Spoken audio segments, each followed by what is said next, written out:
pagi Mbak Rani, bagaimana kabarnya hari ini? Alhamdulillah baik sus, tetapi saya merasa nyeri di pinggang sebelah kanan saya. Kemarin saya sudah USG dan katanya ada batu di ginjal saya. Baik Mbak, saya mengerti. Hari ini saya akan menemani Mbak berdiskusi dengan rekan saya yaitu Suster Sinta, sesama perawat di ruangan ini, untuk membahas pola makan yang tepat agar batu ginjalnya tidak bertambah dan membantu proses penyembuhan. Boleh saya memperkenalkan rekan saya? Selamat pagi Mbak Rani, saya Suster Sinta, perawat di sini.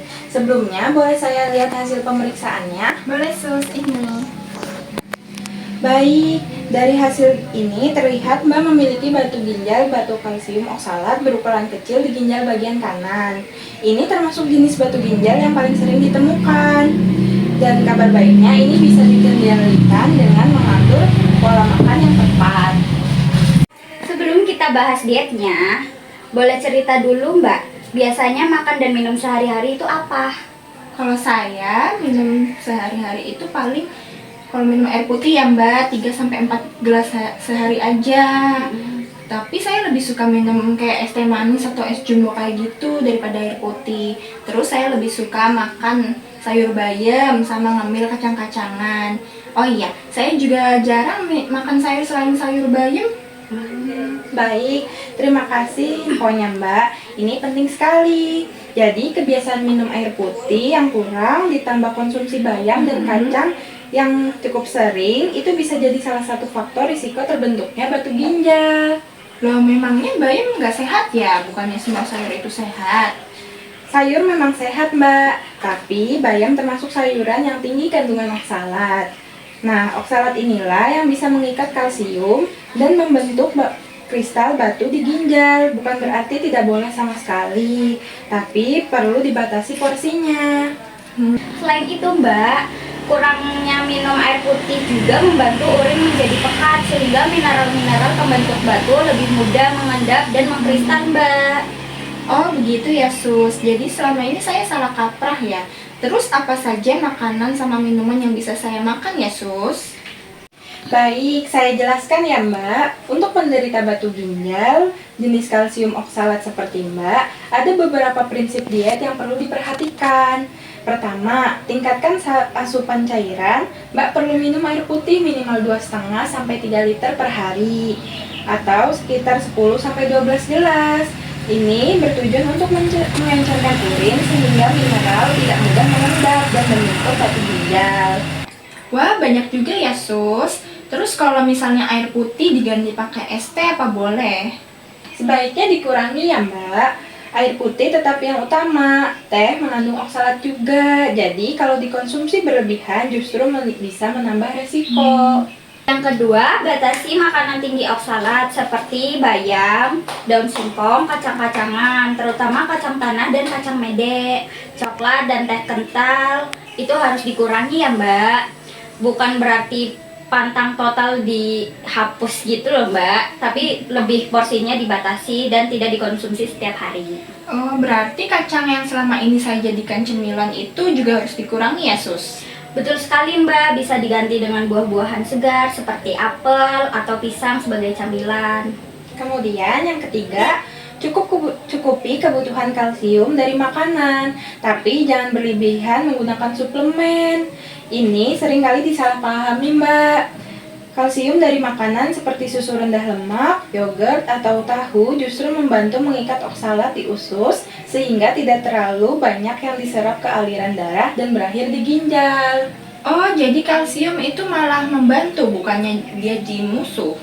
Betul Mbak. Yang perlu dihindari itu kalsium dalam bentuk suplemen, karena dosisnya tinggi tanpa anjuran dokter, bukan kalsium dari makanan sehari-hari.